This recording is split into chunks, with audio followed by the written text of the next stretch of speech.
ಇವತ್ತು ಕಲ್ಯಾಣ ಕರ್ನಾಟಕವನ್ನ ಅಭಿವೃದ್ಧಿ ಮಾಡುತ್ತಿದ್ರೆ ನಿಮ್ಮನ್ನ ಮೆಚ್ಕೊಳ್ತಾ ಇದ್ದೆ, ಈ ಭಾಗದ ಜನರು ನಿಮ್ಮನ್ನ ಮೆಚ್ಕೊಳ್ತಾ ಇದ್ರು.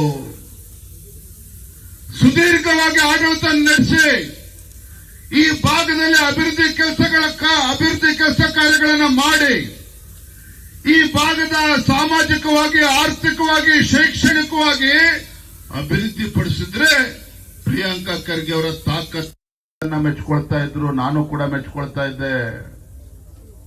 ಪತ್ರಿಕಾ ಹಾಗೂ ಮಾಧ್ಯಮದ ಸ್ನೇಹಿತರಲ್ಲೇ ಕೂತಿದ್ದೀರಿ. ಮೊನ್ನೆ ರಾಜ್ಯದಲ್ಲಿ ಇವತ್ತು SSLC ಫಲಿತಾಂಶ ಘೋಷಣೆ ಆಯಿತು.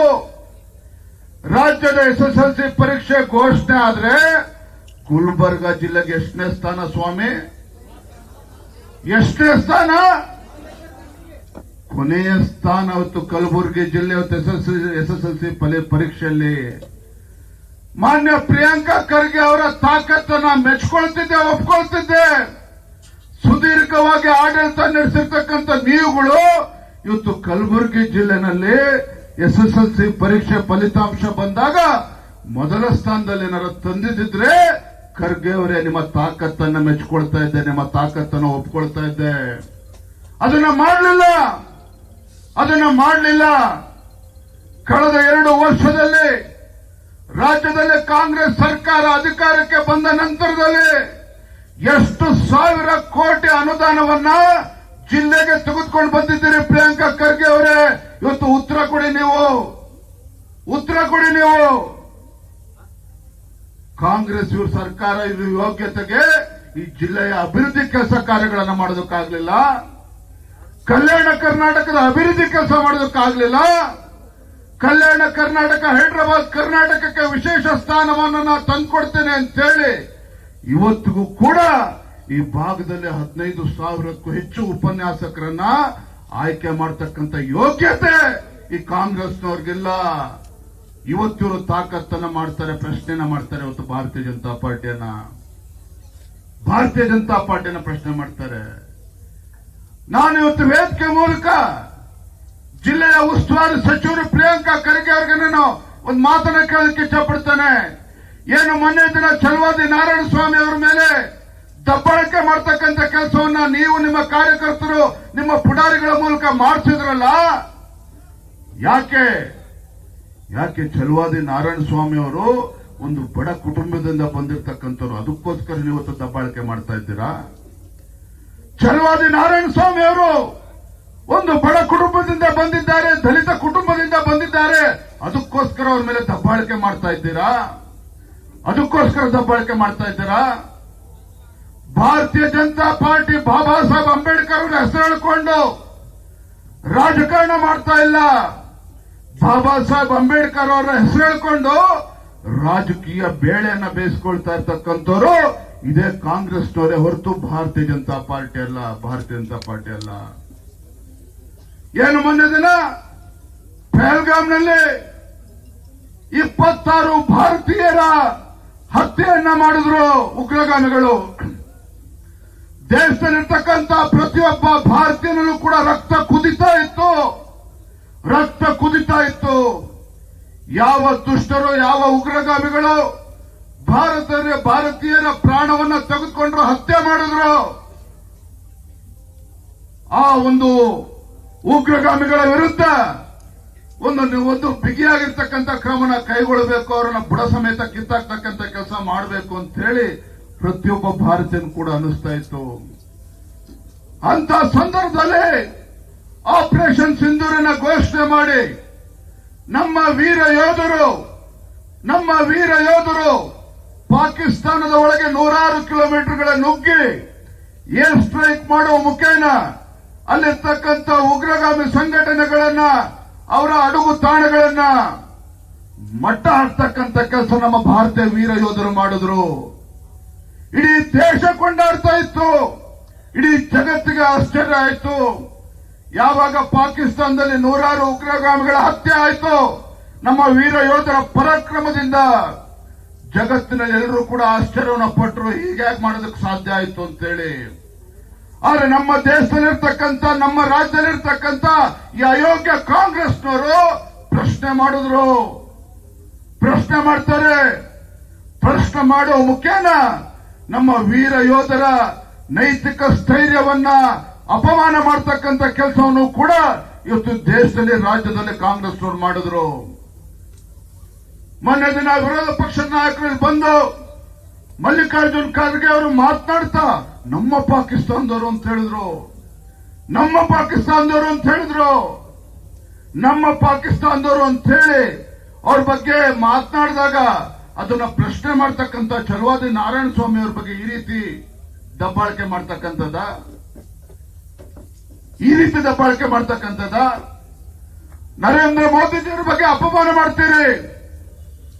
ಸ್ವಾತಂತ್ರ್ಯ ಬಂದ ನಂತರದಲ್ಲಿ ಏನು ಕಾಶ್ಮೀರದ ಆರ್ಟಿಕಲ್ 370 ಯಾವ ಆರ್ಟಿಕಲ್ 370 ಇಂದ ಇವತ್ತು ಕಾಶ್ಮೀರದಲ್ಲಿ ಜಮ್ಮು ಕಾಶ್ಮೀರದಲ್ಲಿ ಸಾವಿರಾರು ಹಿಂದೂ ಕುಟುಂಬಗಳು ನಾಶ ಆಗೋದು, ಯಾವ ಆರ್ಟಿಕಲ್ 370 ಇಂದ ಇವತ್ತು ಕಾಶ್ಮೀರದಲ್ಲಿ ಯುದ್ಧ ಮಾಡಿ ಸಾವಿರಾರು ಯೋಧರು ತಮ್ಮ ಪ್ರಾಣವನ್ನ ಕಳೆದುಕೊಂಡ್ರು. ನಿಮ್ಮ ಯೋಗ್ಯತೆ ಕಾಂಗ್ರೆಸ್ನವ್ರಿಗೆ ಅಂತ ಆರ್ಟಿಕಲ್ 370 ತೆಗೆದಕ್ಕಂತ ಧೈರ್ಯ ಮಾಡಲಿಲ್ಲ. ಏನ್ ಹೇಳಿದ್ರು ಕಾಂಗ್ರೆಸ್ನವರು?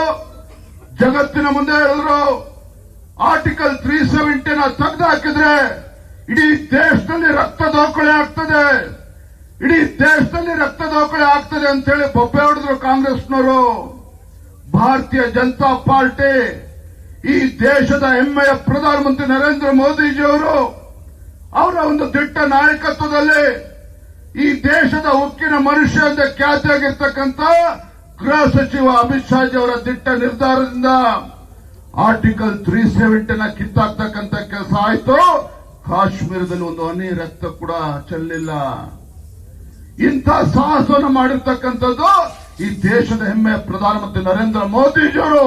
ಅವ್ರ ಬಗ್ಗೆ ಇವತ್ತು ಟೀಕೆನ ಮಾಡ್ತಾರೆ, ಕಾಂಗ್ರೆಸ್ ಪಕ್ಷದವರು ಪ್ರಶ್ನೆನ ಮಾಡ್ತಾರೆ. ಪಹಲ್ಗಾಮ್ನಲ್ಲಿ ತದನಂತರದಲ್ಲಿ ಏನು ಏರ್ ಸ್ಟ್ರೈಕ್ಗಳಾಯ್ತು ಅದ್ರ ಬಗ್ಗೆನೂ ಕೂಡ ಇವತ್ತು ಅಪಪ್ರಚಾರ ಮಾಡ್ತಕ್ಕಂಥ ಕೆಲಸವನ್ನು ಮಾಡ್ತಾರೆ. ಬಂಧುಗಳೇ, ನಾನು ಈ ಸಂದರ್ಭದಲ್ಲಿ ಒಂದು ಮಾತನ್ನು ಹೇಳೋದಕ್ಕೆ ಇಷ್ಟಪಡ್ತೇನೆ. ನಾನು ಇವತ್ತು ರಾಜ್ಯದ ಭಾರತೀಯ ಜನತಾ ಪಾರ್ಟಿ ಅಧ್ಯಕ್ಷನಾಗಿ ನಾನಿಲ್ಲಿ ಬಂದು ಮಲ್ಲಿಕಾರ್ಜುನ ಖರ್ಗೆ ಅಥವಾ ಪ್ರಿಯಾಂಕಾ ಖರ್ಗೆಗೆ ಬೆದರಿಕೆ ಹಾಕೋದಕ್ಕೆ ಬಂದಿಲ್ಲ. ಆದ್ರೆ ಒಂದ್ ಮಾತನ್ನ ನೇರವಾಗಿ ಈ ಸಂದರ್ಭದಲ್ಲಿ ವೇದಿಕೆ ಮೂಲಕ ಹೇಳೋದಕ್ಕೆ ಇಷ್ಟಪಡ್ತೇನೆ. ಯಾವ ಗುಲ್ಬರ್ಗ ಜಿಲ್ಲೆ ಇವತ್ತು ಗುಲ್ಬರ್ಗ ಜಿಲ್ಲೆ ಕಲ್ಯಾಣ ಕರ್ನಾಟಕದಲ್ಲಿ ಮಾತನಾಡ್ತಾ ಇದ್ದಾರೆ. ಗುಲ್ಬರ್ಗ ಜಿಲ್ಲೆ ಅಂತ ಹೇಳಿದ್ರೆ ರಾಜ್ಯದಲ್ಲಿ ಕಾಂಗ್ರೆಸ್ ಸರ್ಕಾರ ಬಂದ ಮೇಲೆ ಪಾಳೆಗಾರಿಕೆ ನಡೀತಾ ಇದೆ, ಪಾಳೆಗಾರಿಕೆ ನಡೀತಾ ಇದೆ.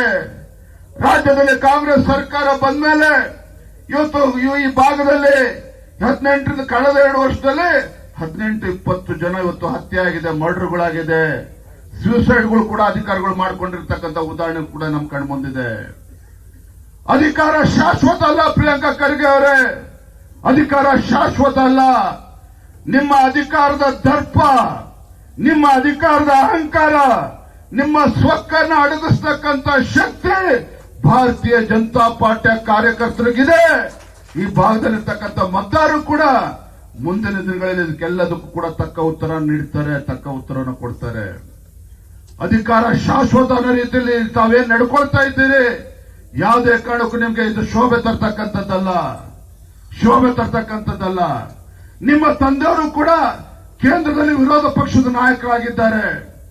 ರಾಜ್ಯದಲ್ಲೂ ಕೂಡ ಯಡಿಯೂರಪ್ಪನವರು ಮುಖ್ಯಮಂತ್ರಿಗಳಿದ್ದಾಗ ರಾಜ್ಯದಲ್ಲಿ ವಿರೋಧ ಪಕ್ಷದ ನಾಯಕರಾಗಿ ಅವರು ಹಿಂದಿನೂ ಕೂಡ ಕೆಲಸ ಮಾಡಿದ್ದಾರೆ. ಅಂತ ಒಬ್ಬ ಹಿರಿಯ ನಾಯಕರ ಮಗನಾಗಿ ನಿಮ್ಮ ನಡವಳಿಕೆಯನ್ನು ಇವತ್ತು ಗುಲ್ಬರ್ಗಾ ಜಿಲ್ಲೆಯ ಜನ ನೋಡ್ತಾ ಇದ್ದಾರೆ. ನಿಮ್ಮ ನಡವಳಿಕೆ ಇದು ಅಕ್ಷಮ್ಯ ಅಪರಾಧ, ಅಕ್ಷಮ್ಯ ಅಪರಾಧ. ಈ ಜಿಲ್ಲೆನಲ್ಲಿ ಹಿರಿಯ ಪೊಲೀಸ್ ಹಿರಿಯ ವರಿಷ್ಠಾಧಿಕಾರಿಗಳಿದ್ದಾರೆ, ಎಸ್ಪಿ ಎಲ್ಲ ಹಿರಿಯ ಅಧಿಕಾರಿಗಳು ಇದ್ರೂ ಸಹ ಯಾರೋ 2-3 ಜನ ಪೊಲೀಸ್ ಅಧಿಕಾರಿಗಳನ್ನ ಏನು ಪುಡಾರಿಗಳನ್ನು ಹಿಡ್ಕೊಂಡಿದ್ದೀರಿ. ಆ ಪೊಲೀಸರುಗಳನ್ನು ಉಪಯೋಗಿಸಿಕೊಂಡು ನಮ್ಮ ಕಾರ್ಯಕರ್ತರನ್ನ ಬೆದರಿಸ್ತಕ್ಕಂಥ ಕೆಲಸ ಮಾಡ್ತಾ ಇದ್ದೀರಿ. ಇವತ್ತು ಏನಾಗಿದೆ ಗುಲ್ಬರ್ಗಾ ಜಿಲ್ಲೆ ಅಂತ ಹೇಳಿದ್ರೆ, ಯಾವ್ದಾರೊಬ್ಬ ಕಾರ್ಯಕರ್ತನ ಹತ್ಯೆ ಆಯ್ತು ಅಂದ್ರೆ, ಯಾರೊಬ್ಬ ಜನಸಾಮಾನ್ಯರ ಮರ್ಡರ್ ಆಯ್ತು ಅಂತ ಹೇಳಿದ್ರೆ ಆ ಜೀವದ ಬೆಲೆ ಎಷ್ಟು ಗೊತ್ತಾ ಸ್ವಾಮಿ? ಆ ಜೀವ ಯಾರು ಜೀವ ಕಳ್ಕೊಂಡಿರ್ತಾರೆ ಆ ಜೀವದ ಬೆಲೆ ಕೇವಲ 10 ಲಕ್ಷ ರೂಪಾಯಿ ಮಾತ್ರ. ಕಲಬುರಗಿ ಜಿಲ್ಲೆನಲ್ಲಿ 10 ಲಕ್ಷ ರೂಪಾಯಿ ಬೆಲೆ ಕಟ್ತಕ್ಕಂಥ ಕೆಲಸ ಇವರು ಮಾಡಿದ್ದಾರೆ. ಇವತ್ತು ಎಲ್ಲವನ್ನು ಕೂಡ ಇವತ್ತು ಈ ಭಾಗದ ಜನರು ಎಲ್ಲವನ್ನು ಕೂಡ ಗಮನಿಸ್ತಾ ಇದ್ದಾರೆ, ಎಲ್ಲವನ್ನು ಕೂಡ ನೋಡ್ತಾ ಇದ್ದಾರೆ. ಯಾವಾಗ ಪ್ರಜಾಪ್ರಭುತ್ವ ವ್ಯವಸ್ಥೆಯಲ್ಲಿ ಉತ್ತರವನ್ನ ಕೊಡಬೇಕು, ತಕ್ಕ ಉತ್ತರವನ್ನ ಹಿಂದೂ ಕೂಡ ಕೊಟ್ಟಿದ್ದಾರೆ, ಮುಂದಿನ ದಿನಗಳಲ್ಲೂ ಕೂಡ ತಕ್ಕ ಉತ್ತರವನ್ನ ಕೊಡ್ತಾರೆ. ಅಧಿಕಾರ ಶಾಶ್ವತ ಅಲ್ಲ, ಅದನ್ನ ಇವತ್ತು ನೆನ್ಪಿಡ್ಕೋಬೇಕು. ಆ ಎಚ್ಚರಿಕೆನ ಕೊಡುವ ಸಲುವಾಗಿ ಇವತ್ತು ಭಾರತೀಯ ಜನತಾ ಪಾರ್ಟಿ ನಮ್ಮೆಲ್ಲ ಪಕ್ಷದ ಮುಖಂಡರು ತಾವು ಬಂದಿದ್ದೇವೆ. ಇಲ್ಲಿತ್ತು ಯಾವ ಪಾಳೆಗಾರಿಕೆ, ಗುಂಡಾಗರ್ದಿ ಇದ್ಯಾವುದೂ ಕೂಡ ನಡೆಯೋದಕ್ಕೆ ಸಾಧ್ಯ ಇಲ್ಲ. ಆ ಎಚ್ಚರಿಕೆನ ಕೊಡೋದಕ್ಕೋಸ್ಕರ ಇವತ್ತು ಭಾರತೀಯ ಜನತಾ ಪಾರ್ಟಿ ನಮ್ಮೆಲ್ಲ ಪಕ್ಷದ ಮುಖಂಡರು ಇವತ್ತು ಬಂದಿದ್ದಾರೆ. ಆತ್ಮೀಯ ಕಾರ್ಯಕರ್ತ ಬಂಧುಗಳೇ, ಆಗ ನಾನು ಇಷ್ಟು ಮಾತ್ರ ಸಂದರ್ಭದಲ್ಲಿ ಹೇಳ್ತೇನೆ, ಸಾಕಷ್ಟು ಸಮಯ ಆಗಿದೆ. ಮಾನ್ಯ ವಿರೋಧ ಪಕ್ಷದ ನಾಯಕರು ಕೂಡ ಮಾತನಾಡೋರಿದ್ದಾರೆ, ಅವ್ರ ಮಾತುಗಳನ್ನ ಕೇಳ್ಕೊಂಡು ಆಮೇಲೆ ತೆರಳಬೇಕು. ನಾನು ನಮ್ಮ ಪಕ್ಷದ ಕಾರ್ಯಕರ್ತ ಒಂದು ಮಾತನ್ನು ಹೇಳೋದಕ್ಕೆ ಇಚ್ಛೆ ಪಡ್ತೇನೆ. ವೇದಿಕೆ ಮೇಲಿರ್ತಕ್ಕಂಥ ಎಲ್ಲ ನಮ್ಮ ಶಾಸಕರು, ಮಾಜಿ ಶಾಸಕರು, ನಮ್ಮ ಅಧ್ಯಕ್ಷರ ಆದಿಯಾಗಿ ನಮ್ಮೆಲ್ಲ ಪಕ್ಷದ ಮುಖಂಡರಿಗೆ, ಭಾಗದ ಮುಖಂಡರಿಗೆ ಒಂದು ಕಿವಿ ಮಾತನ್ನು ಹೇಳೋದಕ್ಕೆ ಇಚ್ಛೆ.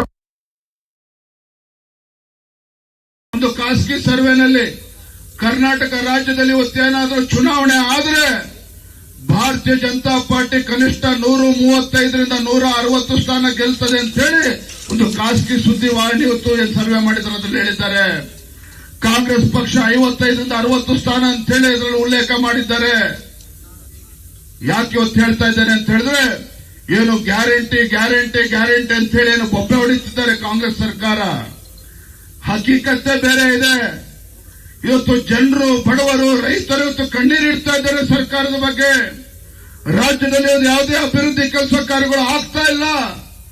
ರಾಜ್ಯದಲ್ಲಿ ಯಾವುದೇ ಒಬ್ಬ ಶಾಸಕ, ಜನಪ್ರತಿನಿಧಿ ತಲೆ ಎತ್ಕೊಂಡು ಓಡಾಡದೇ ಇರ್ತಕ್ಕಂಥ ಪರಿಸ್ಥಿತಿ. ಕಾರಣ ಅಂತ ಹೇಳಿದ್ರೆ ನಮ್ಮ ಕ್ಷೇತ್ರದ ಅಭಿವೃದ್ಧಿಗೆ ಯಾವುದೂ ಕೂಡ ಅನುದಾನ ಸಿಗ್ತಾ ಇಲ್ಲ.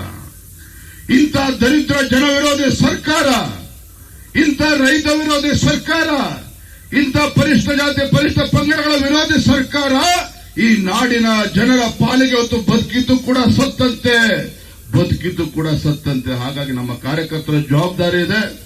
ಇಂಥ ದುಷ್ಟ ಕಾಂಗ್ರೆಸ್ ಸರ್ಕಾರದ ವಿರುದ್ಧ ನಿರಂತರವಾಗಿ ನಾವು ಜನಾಂದೋಲನವನ್ನು ಮಾಡಬೇಕಾಗ್ತದೆ. ಜನರಿಗೆ ಒಂದು ಇವತ್ತು ಮಾಹಿತಿ, ಸರಿಯಾದ ಮಾಹಿತಿಗಳನ್ನು ತಲುಪಿಸಿ ಇಂಥ ದುಷ್ಟ ಕಾಂಗ್ರೆಸ್ ಸರ್ಕಾರವನ್ನ, ಇಂಥ ದುರ್ಬುದ್ಧಿ ಇರ್ತಕ್ಕಂಥ ನಾಯಕರುಗಳನ್ನ ಬುಡ ಸಮೇತ ಕಿತ್ತಾಕ್ತಕ್ಕಂಥ ಕೆಲಸ ಮುಂದಿನ ದಿನಗಳಲ್ಲಿ ನಾವು ನೀವು ಸೇರಿ ಮಾಡೋಣ ಅನ್ನೋ ಮಾತನ್ನು ಹೇಳ್ತಾ ಇವತ್ತು ಸಂತೋಷ ಇದೆ.